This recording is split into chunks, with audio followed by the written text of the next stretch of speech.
A central feature of modern life is the exchange of goods and services.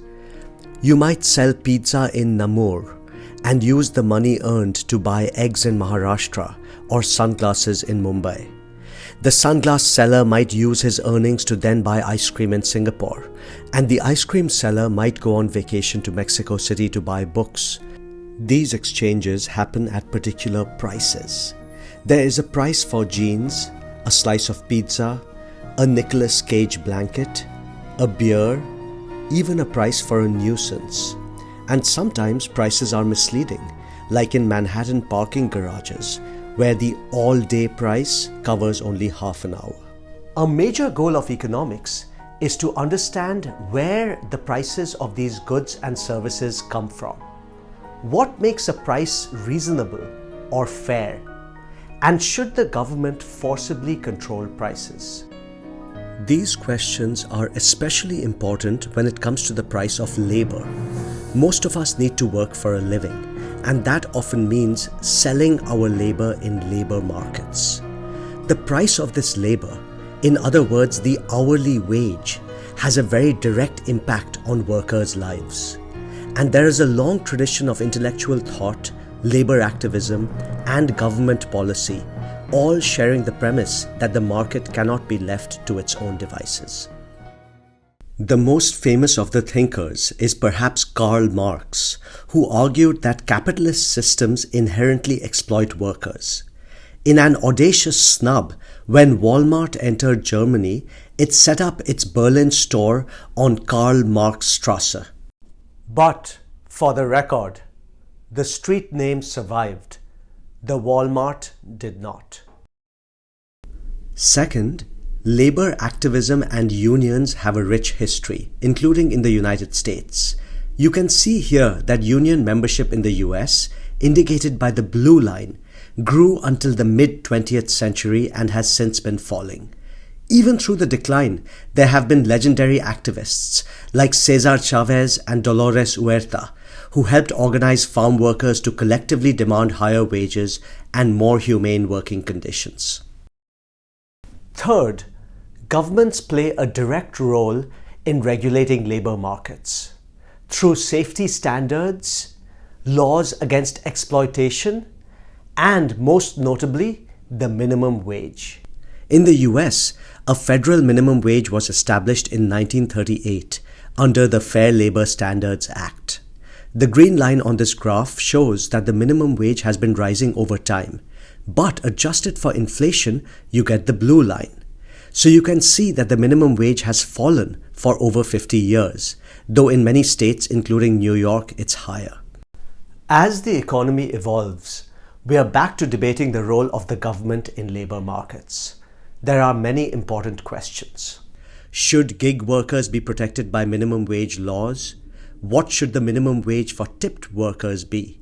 And the big one, should the federal government raise the minimum wage to $15 an hour or even more? These are complex questions that we might use a model to analyze. Think of an economic model as scaffolding, a bare-bones framework for analyzing the world. Sometimes the scaffolding yields useful insights, but good economics also means one should not accept it at face value. We should poke and prod to make sure it isn't missing any important parts.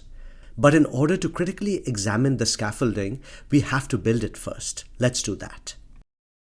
First, think about people like you and me, the suppliers of labor. If the going wage is low, not many people will choose to work, so not much labor will be supplied. As the wage rises, working becomes attractive to more people, so more labor is supplied.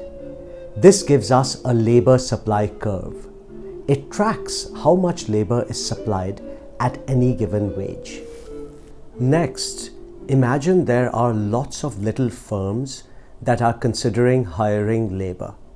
Some have a high marginal product of labor, meaning that labor is vital to their production. Others have a low marginal product of labor. So, at any going wage, the only firms that will demand labor are those whose marginal product is higher than the wage. After all, you only want to hire labor if the resulting benefits outweigh your costs. So, as the wage drops, more firms will demand labor. This gives us the demand curve. Now, let's combine the supply and demand curves to think about market dynamics. Suppose, for example, that the going wage is lower than the point of intersection. Then firms want to hire a lot of labor, but people don't want to work that much. So in order to attract workers, some firms will start outpaying others. As long as this labor shortage persists, there will be upward pressure on wages, as we saw in recent months when employers like McDonald's started offering higher starting wages. On the other hand, if wages are higher than this point of intersection, people want to supply a lot of labor, but firms don't want to hire as much. So we would be in a state of unemployment. When there is unemployment, people struggle to find work. Some of them are willing to work for less than the going wage, because a low wage is better than nothing. So there would be a downward pressure on wages. Because of these natural pressures, the going wage will tend to stabilize around E. This is called the labor market equilibrium. This equilibrium is considered efficient in the sense that we have exhausted all opportunities for mutually beneficial exchanges of labor between workers and employers.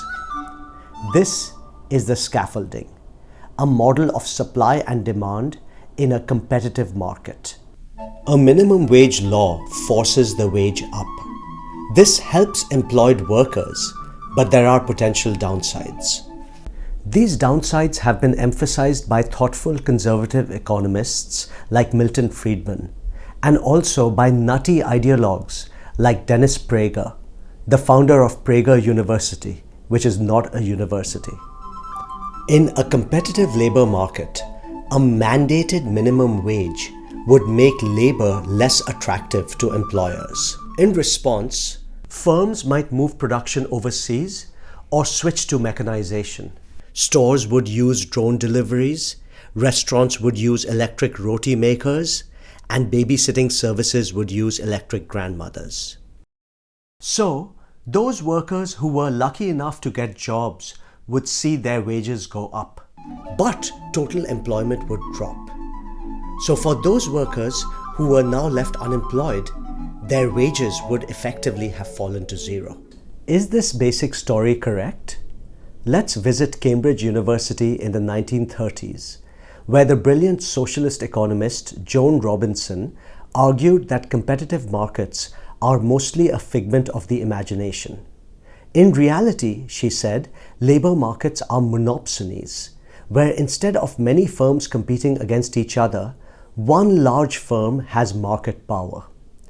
If so, firms have no one competing against them on wages, and workers have limited outside options. Consider a Walmart in a small town or Amazon across the entire country. In a monopsony, the large firm sets the wage inefficiently low, lower than in a competitive market. Why would it want to do that? Because it could increase its profits by depressing wages, even though fewer people would now be willing to work. And why would it get away with this?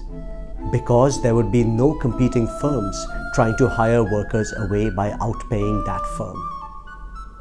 Now, if the government forces the wage up, employment could go up too. More people would be willing to work, and the firm would hire them all. So, under a monopsony, a minimum wage might be a win-win for workers. Higher wages and more employment. Which model provides a better scaffolding for studying labor markets? Will a rise in the minimum wage increase or decrease employment? Since our models contradict each other, we need to turn to the data. This is easier said than done. Consider shuttered storefronts in the East Village of Manhattan. Did New York City's high minimum wage cause these businesses to shut down?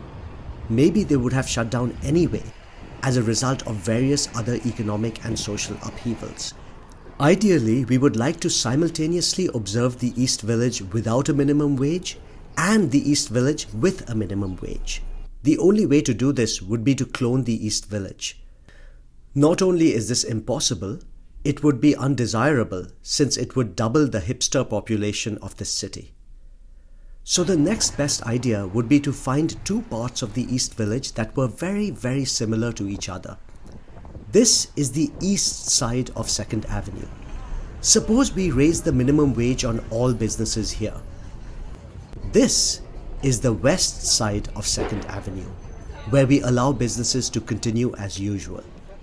6 months later, if we see more shuttered storefronts on the east side than on the west side, we could reasonably conclude that the minimum wage reduces employment. This is because we started with two areas that were essentially identical to begin with. So any difference in outcomes can confidently be attributed to the one policy difference they experienced.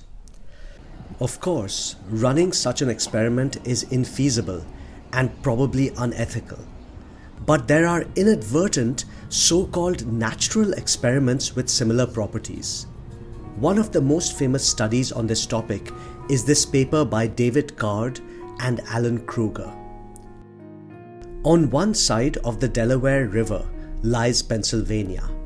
On the other side is New Jersey. In 1992, New Jersey voted to raise its minimum wage to just over $5 an hour. Pennsylvania did not. Card and Kruger carefully compared employment levels in fast food restaurants on both sides of the border. If the model of perfect competition were correct, we should see a relative drop in employment at places like this TA Travel Center, just across the border in New Jersey. But Card and Kruger showed that there was no such drop. This paper, and many subsequent studies by others, are not a blanket defense of government intervention. But they do warn us that we overemphasize the model of perfect competition when in fact much of the world is really a monopoly or a monopsony, or something in between. In other words, markets are often inefficient, with benefits accruing in an imbalanced manner. So there is no clinching argument for leaving labor markets alone. Also, concerns about labor markets don't stop at monopsony. Just ask the movies. There's racial discrimination and forced labor, as in Ava DuVernay's 13th. There's gender discrimination, as in Satyajit Ray's Mahanagar. And there's the overwhelming inequality in privilege and opportunity, as in Vittorio De Sica's Bicycle Thieves. And finally, if our goal is to ensure a minimum standard of living for all, why should earnings be pinned to labor at all? Why a minimum wage?